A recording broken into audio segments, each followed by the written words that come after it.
that attempted suicide, my son. I brought him to the hospital, and we waited, and we went to the psychiatric portion. He was given pamphlets for him to call for doctors. Yeah. Are you kidding me? A lot of effing good that did. I would wake up every morning not knowing if my son was alive or not. The stress on me alone was so much and so great. I'd get up and go to work. He did get a doctor and he got medication, but the medication was not helping.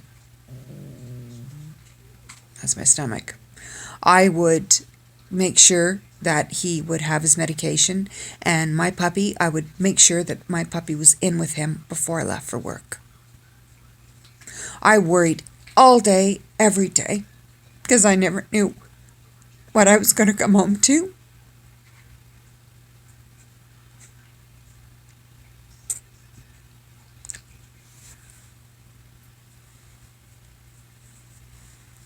I never knew what I was going to open the door to.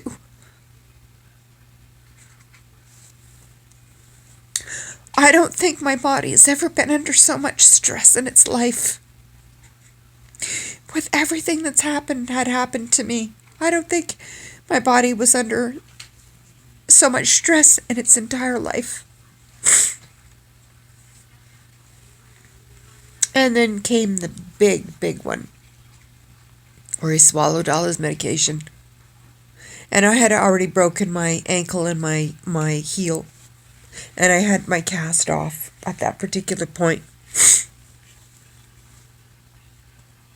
He got angry with me because I realized or asked him for his bottle of pills to make sure he had taken all of his medication. And he hadn't. I had told him he hadn't. And he got angry, really angry at me. He blew. Like blew. Totally blew. And I said, listen, let's not discuss this now.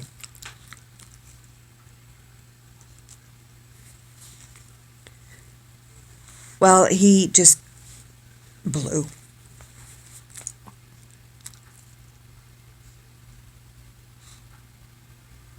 I know he had a lot on his plate. And a lot worrying him. So I wanted to discuss it better when he was calmer. So things happened. I won't say what, but things happened. And he went downstairs. And I thought at least he'd cool off downstairs. And I stayed upstairs and I took my cast off for a little bit to just rest my foot. And it was sweaty and yucky in a cast. Yuck. So, because I had a walking cast. He came up and he slammed the bottle on the table and it was empty. And went back downstairs. And was slamming things around. And I wasn't sure what that meant. If he threw the pills all over the floor or what that meant. So I went down to find out what that meant. Long story short, he took them. He smashed the room up. He smashed his guitar up and other stuff and packed to leave. I didn't know that. I was upstairs. As he was getting ready to leave, I grabbed onto him and I said, no, you're not going anywhere. And I had my phone and I called 911. He wangled his way out of my grip and got outside. And then I ran as fast as, to the door and got a hold of him. He maneuvered out of my grip again and then got up and jumped. That was the worst moment of my life because I couldn't run. I had no cast. I was in bare feet. and I was trying to run after him. I was worried that if I didn't stop him or get to him in time or lost view of him, I'd never see him again. And I couldn't lose anybody else in my family, let alone my son.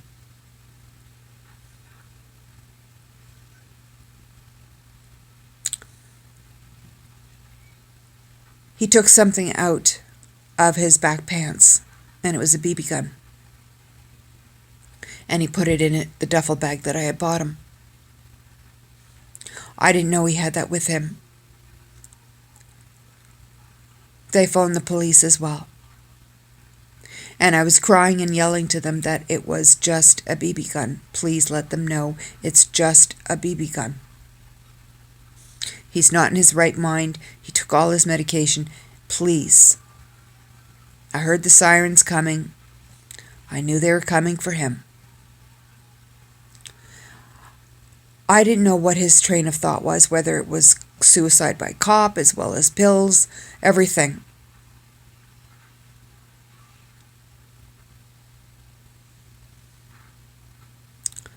I could see the ambulance zoom by, and I was running, and I was crying on the phone to 911, and they were trying to get me to calm down.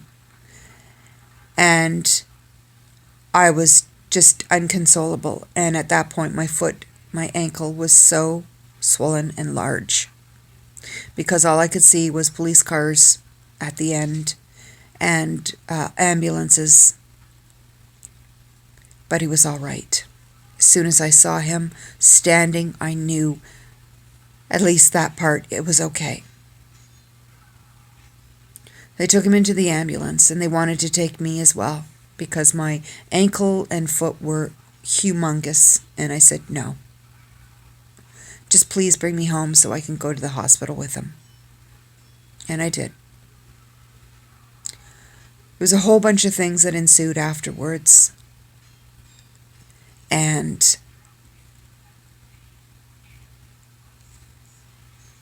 he also, again, there's different instances where he tried. And he was sent to the Queens by Carleton under a 4240 or something. I don't know what it is, but something like that. Hold. All they have to say is that they're fine. And the doctors write that down. That's all he has to do. That's what he did. He was not fine. Nowhere close to being fine. He messed up his school year. Let alone, good God, had no idea if he was going to be all right. It was the worst time, I've got to say, for me, for my mind.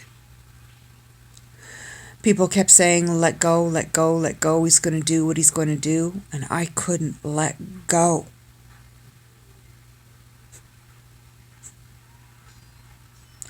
How could you do that? How could you let go, watch your baby? How could you do that? I couldn't do that.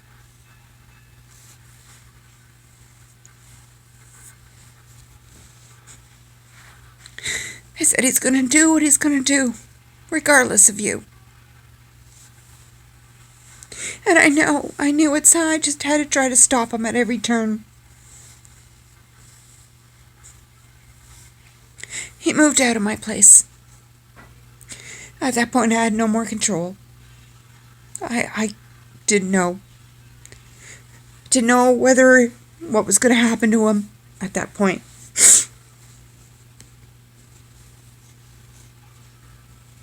But something happened to me.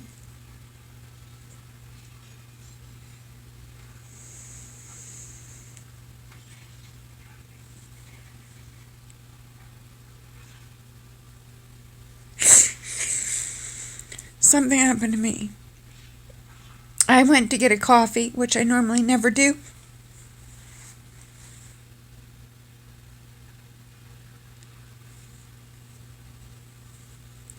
And I was with a friend, thank God.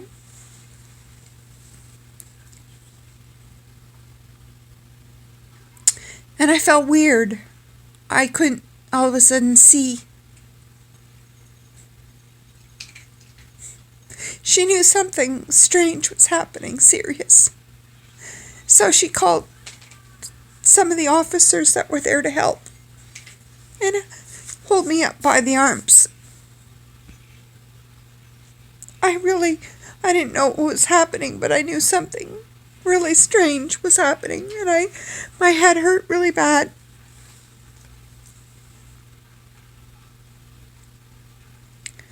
So they called the ambulance for me, and they said my pupil was blown, and I didn't know what that meant or anything, and they said my temperature was 34, was very cold. And at that point I didn't know what was wrong, and then I started vomiting and vomiting and vomiting. And my head hurt so bad. And my head never hurt like that before, ever.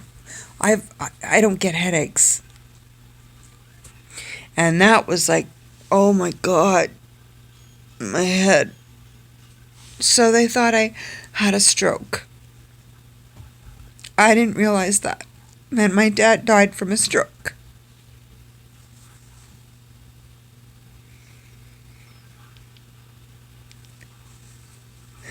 So I was in the hospital, and they did tests, and they sent me for an MRI with contrast and without, and a whole bunch of things, and they did a whole bunch of things with my brain. And they said I had a lesion. But I didn't have a stroke. I was happy about that. It was good.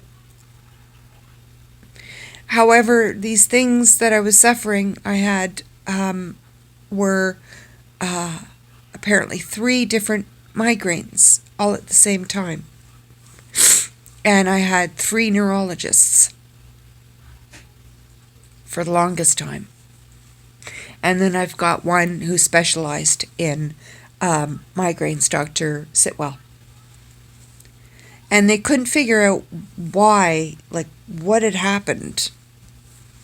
It is something had happened. And my head just hurt so bad. And I already had gastric issues. And this made this so much worse. Like I said, said enough. I'll be back.